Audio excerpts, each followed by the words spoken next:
লঙ্কা কাণ্ডে হবে কিঞ্চিত মধুর গান রামা রামায়ণ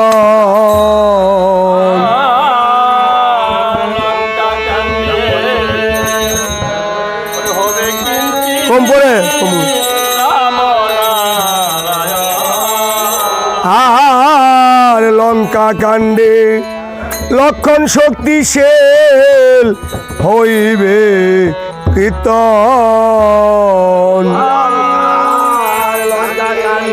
বড় কেমন করে দোয়ারি করে আজকে কেমন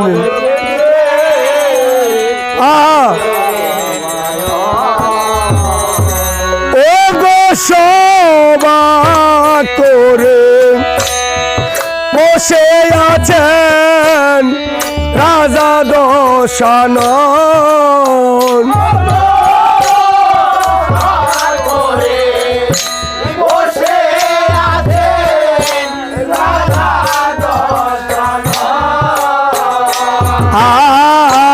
আর পাত্র মিত্র চতুর্পাশে বসেছেন তখন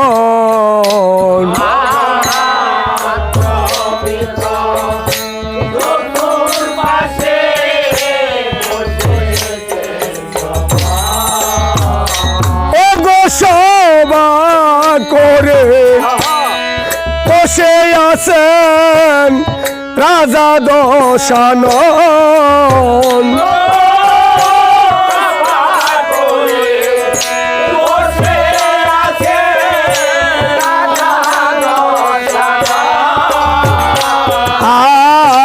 আর পাত্র মিত্র চতুর্পাশে বসেছেন তখন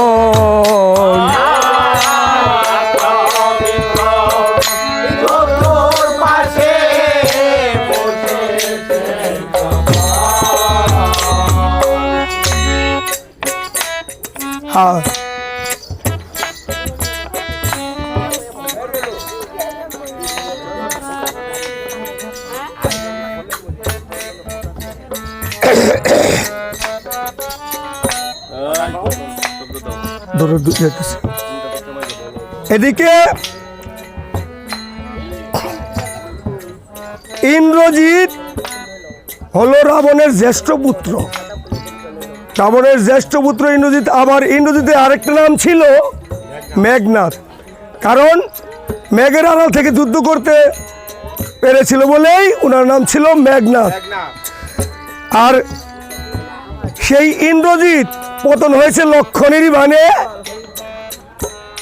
আর সেই পালাটি পরিবেশিত হবে আজই রাজাসরে। এখন ইন্দ্রজিৎ পতন হয়েছে সেই সংবাদটা দিবে কেউ রাবণের কর্ণে, সেই সাহস ছিল না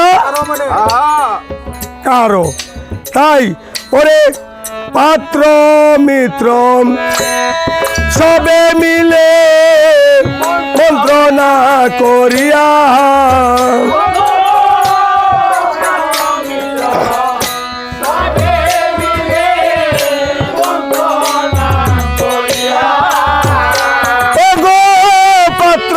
মিত্র সবে মিলে আজ মন্ত্রণা করিয়া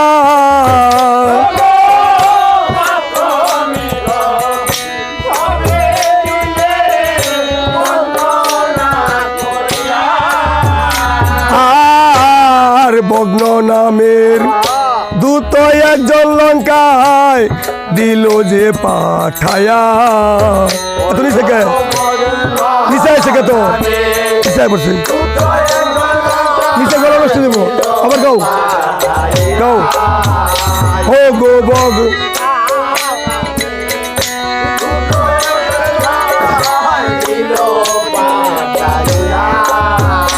ও গো বগ গিয়ে কহে জোর করি হাত।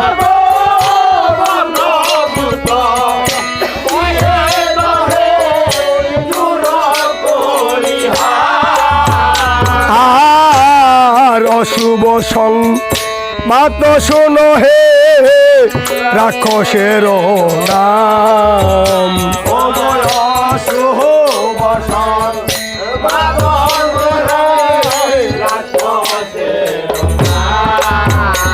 এদিকে ভগ্নদূতকে দেখে দৃষ্টি করে চায় রাবণ, ভগ্নদূতকে দেখা যায় তাহা দেখিবারে পায়। আর বলছে ভগ্নদূত, ভগ্নদূত রে তুমি এত সকালবেলায় অযোধ্যা আসলে কি কারণ? দুঃসংবাদ দিয়ে এসেছি। কি দুঃসংবাদ? বলতে তো মহারাজ ভয় হচ্ছে। আর ভগ্নদূত বলছে মহারাজ, মহারাজ গো আমার তো বলতে ভীষণ ভয় হচ্ছে। আর দিকে রাবণ বলছে ভগ্নদূত তুমি নিঃসংকোচে বলো।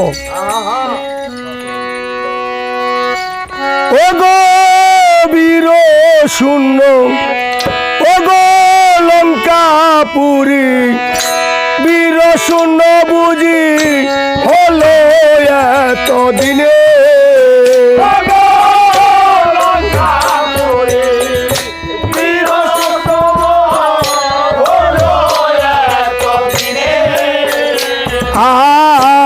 আর ইন্দ্রজিৎ পড়ল আজি তখনের বানে।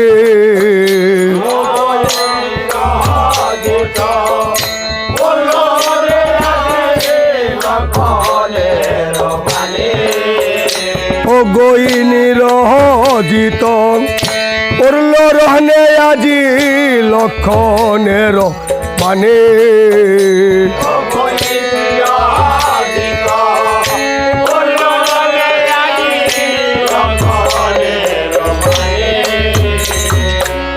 এদিকে যখন পুত্রের মরণ কথা রাবণ শুনেছে, আর রাবণ কেঁদে কেঁদে অতদিন বলছে, আর কেউ বলছে ও গো কেহ বলে আছে রাজা, কেহ বলে না।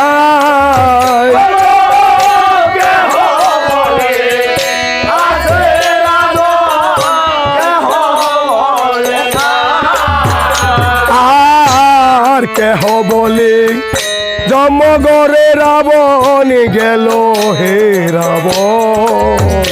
ও গো কেহ বলে গেল, ও গো কেহ বলে আছে রাজা, কেহ বলে না। আছে রাজন,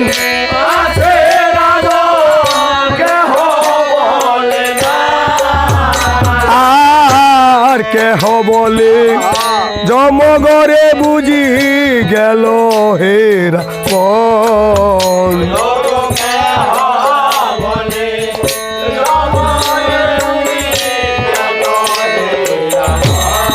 এদিকে কি করছে পাত্র মিত্র সবে মিলে ধরিলে কয়াসি, দশমুনি ডালে জল কলসি কলসি।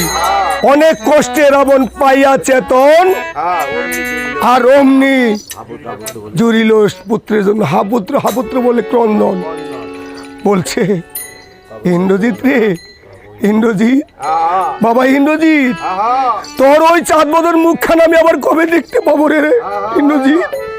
বাবা তুই কেন ওই বন্ধু বান্ধব আত্মীয় স্বজন সব ফেলে বাবা কোথায় চলে গেলে বাবা? ও পাবো ইন্দ্রজিৎ দন রে। রাবণ বলে কোথায় গেলা হে?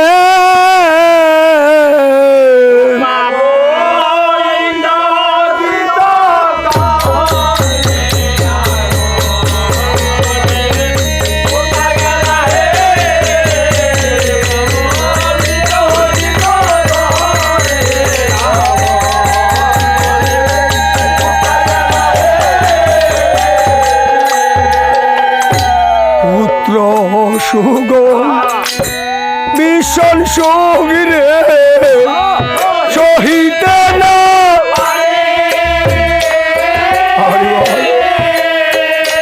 আর পুত্র সুগম ভীষণ সুখ রে সহিতে না পারি আমি কোন সুখেতে প্রান্তে জীব আমি সাগরেরই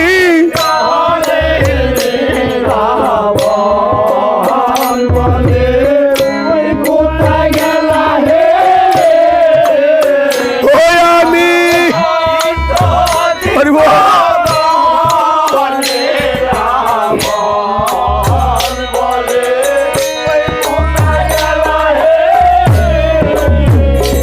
আর আহা পুত্র ইন্দ্রজিৎ গেলি কোথাকারে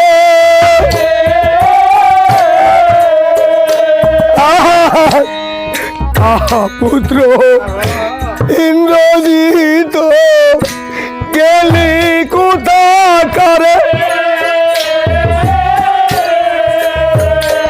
আমি কোন সুখেতে প্রান্তে জীব আমি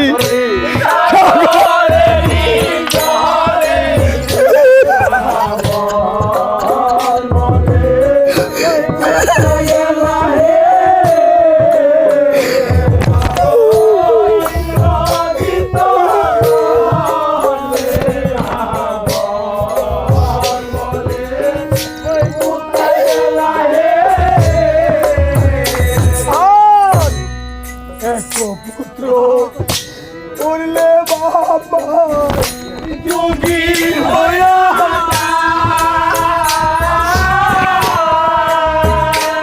আর এক পুত্র মরলে বাবা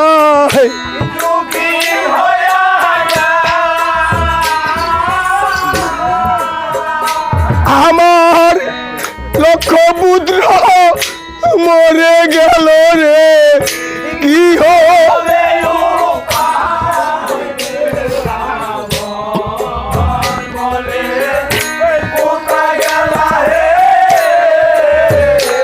আমার লক্ষ পুত্র মরে গেল রে কি হবে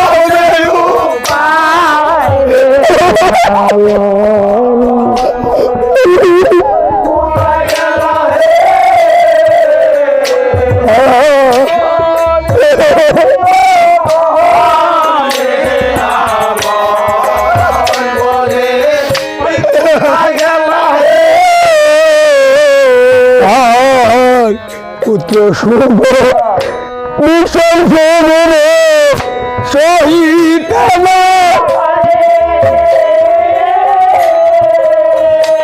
আর পুত্র সুগম ভীষণ সুখ রে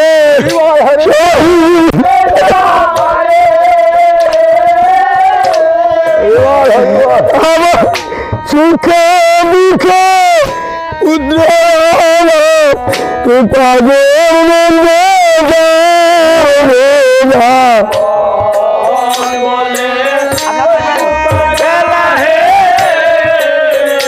পাবো ইন্দ্রজিৎ ভালো থাকবে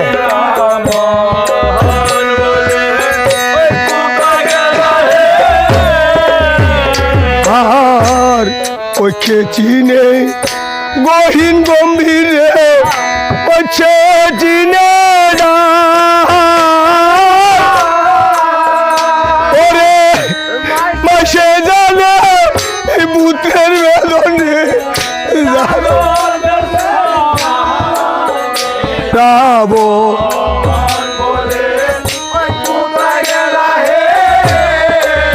ও পাবো ইন্দ্রজিৎ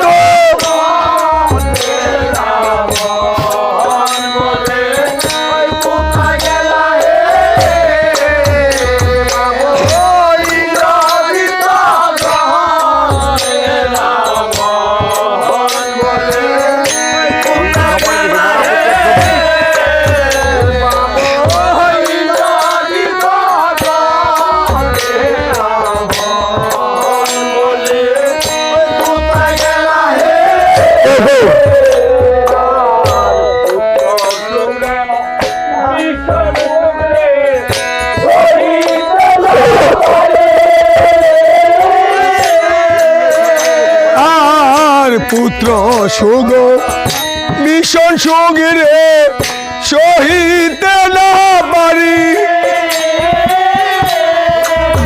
ওই আমি শুইলে কোন দেখি রে মরা পুত্রের ছবি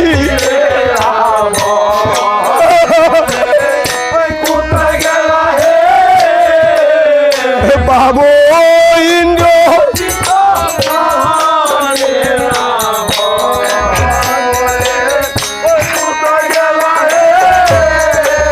ও পাবো ইন্দ্রজিত দান রে রাম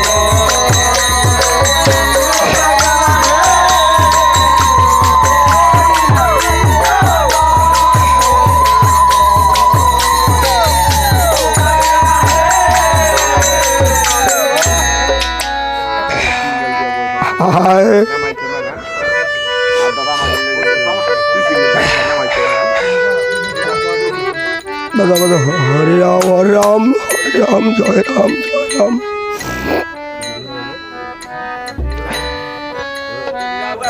এদিকে যখন রাবণ পুত্র সুগে ভীষণ ক্রন্দন করে দিয়েছে, আর এদিকে শারদ সুখসারণ ডেকে বলছে,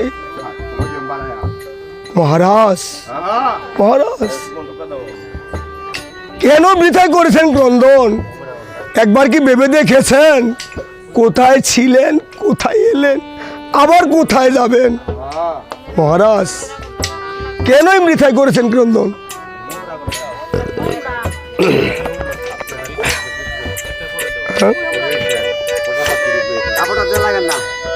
মহারাজ এই জাগতিক সংসারে কেউ আপন নয়, এই দেহেতে থাকিতে প্রাণ কেউ আপন নয়। কস্যমাতা কস্যবিদ্যা কস্য সহজরা কায়াস প্রাণে নাই সম্বন্ধ কাকস্য বলবেদনা।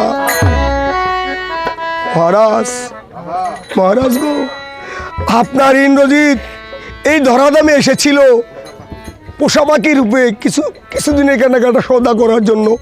ওনার বেচা কিনা শেষ হয়ে গেছে, আর উনি যেখানে আসছে সেখানে চলে গিয়েছে, গন্তব্যস্থানে চলে গেছে। মহারাজ কেনই বৃথায় করতেছেন ক্রন্দন? আর এদিকে রাবণ বলছে, ওরে কত কি যাবি আমায় নানা কথা দিয়া রে,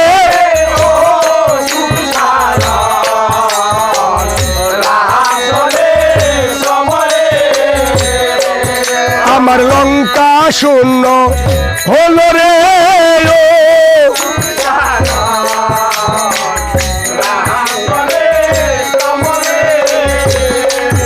আমার 1 লক্ষ পুত্র ছিল, আমার 1 লক্ষ।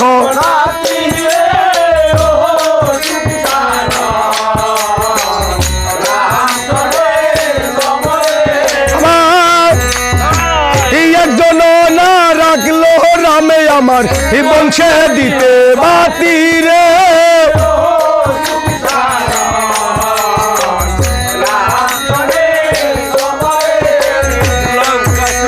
হলো রে। এটা ভালো লাগে না।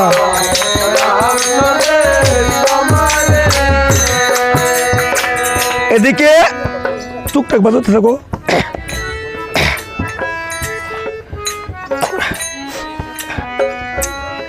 এদিকে জলের বোতলটা কই বাবা? আরে দূর শুকা যায়, তুমি বুঝতে লাগলি এটা কোনো লাগে না, খালি চুপচাপ দেখবা, মিউজিক চলতে থাকবো।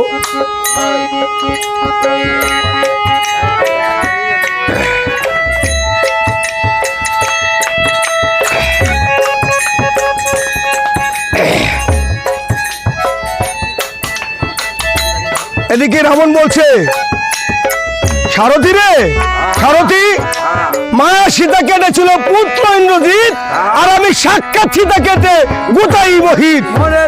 সীতাকে করে আমি করব খণ্ড খণ্ড, তবে যুদ্ধ বন্ধ দিবে তপস্বী রামচন্দ্র হে।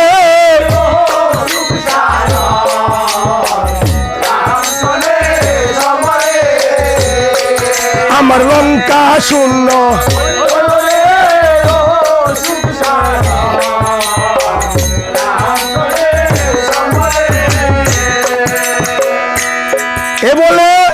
রাবণ হাতে তুলে নিল খড়গ এক দ্বারা, দু চক্ষু ঘুরে যেন আকাশের তারা। সীতাকে কাটিতে যায় পবনের বেগে। আর অন্তপুর থেকে রানী মন্দাধরী মনে মনে ভাবে, এই বুঝি মজেছে লঙ্কাপুরী। লঙ্কাপুরী। আর বলছে, প্রাণনাথ, প্রাণনাথ গো, তুমি একেতে করে আনছো নারী হরণ। সীতাকে চুরি, আবার তুমি নারী বধে উদ্যত হয়েছ। মহারাজ, তুমি কি জানো না 101টা গুবদে যেই পাবের উদয়, একটা নারী বধে সেই পাবের উদয়। 100টা নরবধে যেই পাবের উদয়, একটা নারী বধে সেই পাবের উদয়। মহারাজ, তুমি কি জানো না? হ্যাঁ, 100টা ব্রহ্মবোধ করলে যেই পাবের উদয়, একটা নারী বধে সেই পাবের উদয়। প্রাণনাথ, তুমি কি জানো না? হ্যাঁ, আর মহারাজ, তুমি কি জানো? হরি বল, হরি বল, হরি বল।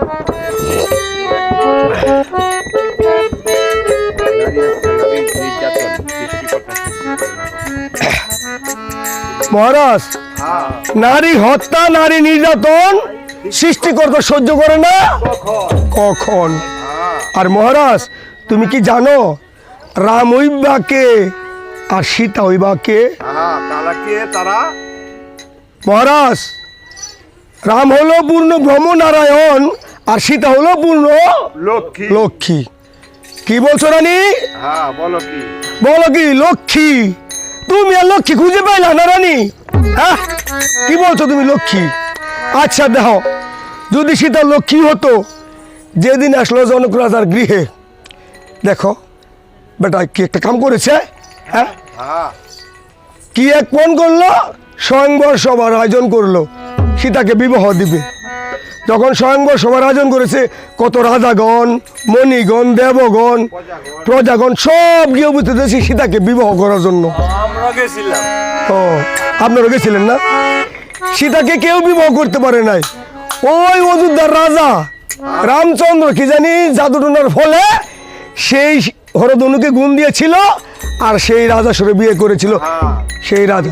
আচ্ছা, দিলাম মিথিলার কথা ছেড়ে, দেখো সীতা যদি লক্ষ্মী হবে, তাহলে দেখো আসলো রামচন্দ্র বিবাহ করে নিয়ে লঙ্কাতে। কোথায় হবে রাম রাজা, আর তা নইলে কি হলো 14 বছর বনবাস। আচ্ছা, দিলাম অযোধ্যার কথা ছেড়ে, দেখো দেখো কাণ্ডটা। আমি যে নাকি সীতাকে চুলের মুঠি ধরে চুরি করে নিয়ে এসেছি, সে থেকে আমার সোনার লঙ্কাপুরী পুরে ছাড়কার হয়ে গেছে। আর তুমি সীতাকে বলছো লক্ষ্মী। রানী, তুমি আর লক্ষ্মী খুঁজে পাইলা না? হ্যাঁ, আচ্ছা মহারাজ, যদি সীতা লক্ষ্মী না হবে, তাহলে তো রামচন্দ্র সবার, যদি তুমি ওকে মানুষই মনে করো, তাহলে সে সবার বড়। হ্যাঁ, আচ্ছা তাহলে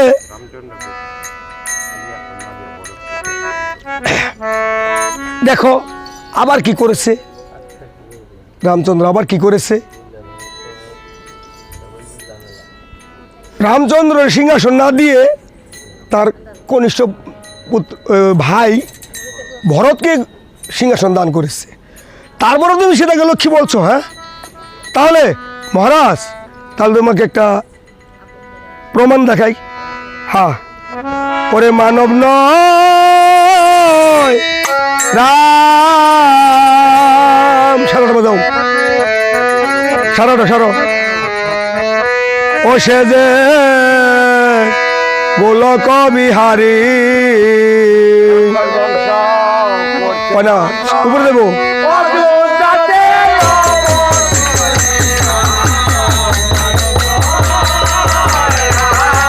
ও সে যে গোলক বিহারী,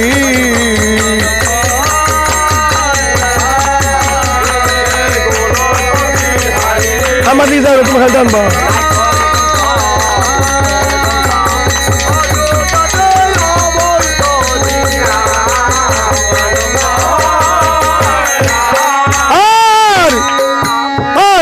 শ্রীরামচন্দ্র যদি মানব হইব, আর শ্রীরামচন্দ্র যদি মানব হইব ওগো গাছ পাতরে কেমন করে সাগর বান্ধিল সে যে গোলক বিহারী রাক্ষস বংশ করতে ধ্বংস অযোধ্যাতে হব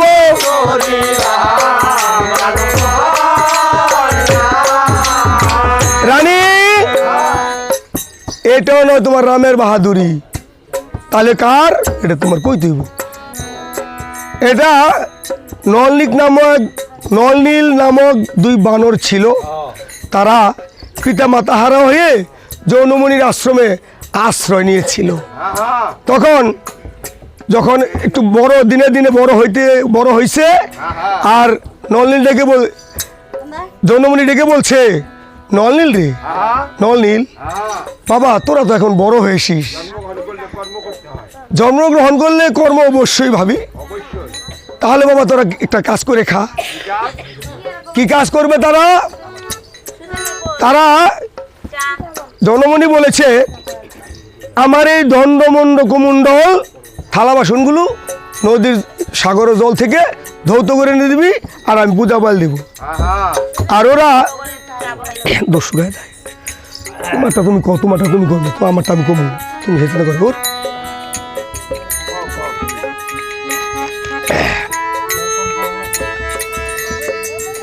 দণ্ডকুমণ্ডল সাগরের জলে ধৌত করতে নিয়ে এসে আর খেলার চলে অমনি অথই জলে তলিয়ে গেছে যখন তলিয়ে যায় এসে বলে ও মণি ঠাকুর গো আমরা তো তোমার দণ্ডমণ্ডল কুমণ্ডল হারিয়ে ফেলেছি কই কি করিস বাবা তোরা বাবা তোরা যদি এমনি ভাবে হারাতে লাগিস আমি কতই সৃজন করব আর কতই তোদেরকে দিব তাহলে এক কাজ কর তোরা আমার কাছে আয় তোকে ফুপা দিয়া দেই তোরা ওই সাগরের জল হইতে স্নান করে আস আমি তোদেরকে একটু আশীর্বাদ করে দিই তখন মণিবরের কথা মতন নলনীল সাগরের জল হইতে ধৌত স্নান করে এসে মণির বাম পাশে বসেছে আর মণিবর কি করেছে ওদেরকে দীক্ষা মন্ত্র দিয়ে দীক্ষিত করেছে আর বলেছে যে আজ হইতে ঘাস পাথর যা তোরা সাগরের জলে ফেলবি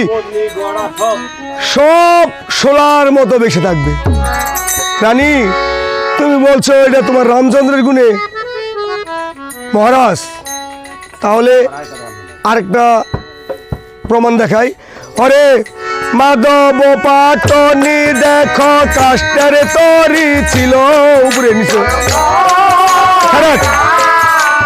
আরে মাধব পাটনি দেখো কাষ্টের তরি ছিল কবের চরণ পরশ পেয়ে স্বর্ণ হইয়া গেল সে যে গোলক বিহারী রাক্ষস বংশ করতে ধ্বংস অযোধ্যাতে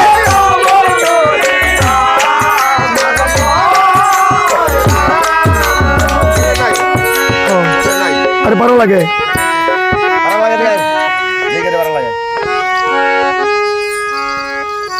কি 8:30 বাজাইছে তার সাথে সাতটা যাবো 6:30 তো আমি তো বেজাল হয়ে যায় সাথে থাকলো সাথে থাকলে উপরে আইব নিচে যাইব কে এটা থাকলে উপরে আইব আমি হ্যাঁ উপরে সবাই গাইতারে শুনিয়া রাম গান সন্তুষ্ট হইল মনপান তারা 100 টাকা করিলেন দান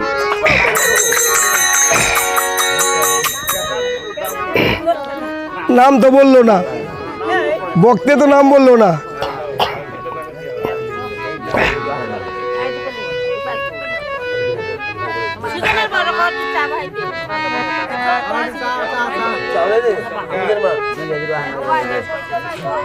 এক পেছে দেন আন্দা কিট্টু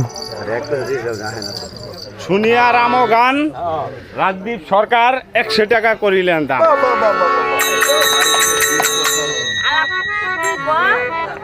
কমু বাইন লোক হারে রাখো কইতে সুন্দর আছে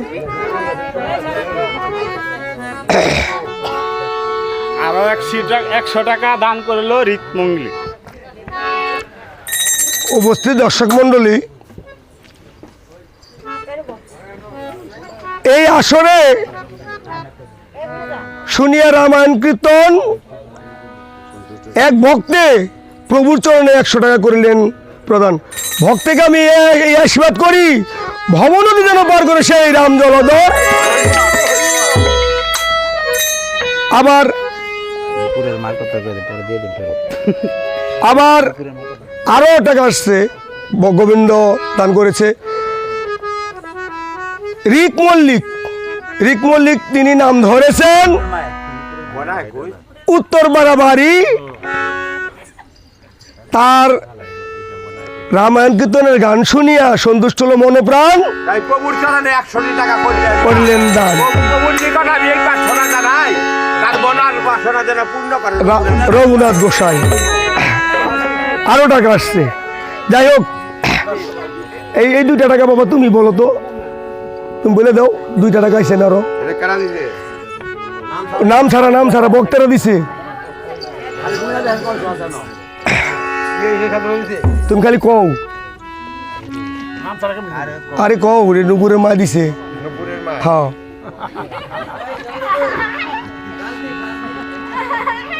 আজকে এই রামায়ণ গান শুনে সন্তুষ্ট হলো শিকারানীর মনোপান, তাই প্রভুর চরণে 150 টাকা করিলেন। আমি প্রভুর কাছে এই প্রার্থনা করি, ভবনদী যেন পার করে সেই রাম জলধর হরি। বললে সেটা ভবনদী পার করতে হবে, করে সম্পত্তি। আচ্ছা, এটাই রাজদীপ। শুনিয়া রঞ্জন মল্লিকের রামায়ণ গান সন্তুষ্ট হলো রাজদীপের মনোপান, তাই প্রভুর চরণে 100 টাকা করিলেন দান। আমি প্রভুর কাছে এই প্রার্থনা করি, উনি মনোবাসনা পূর্ণ করে সেই রাম জলধর হরি। হরি বল, এটা মনসা, তুমি কও মনসা।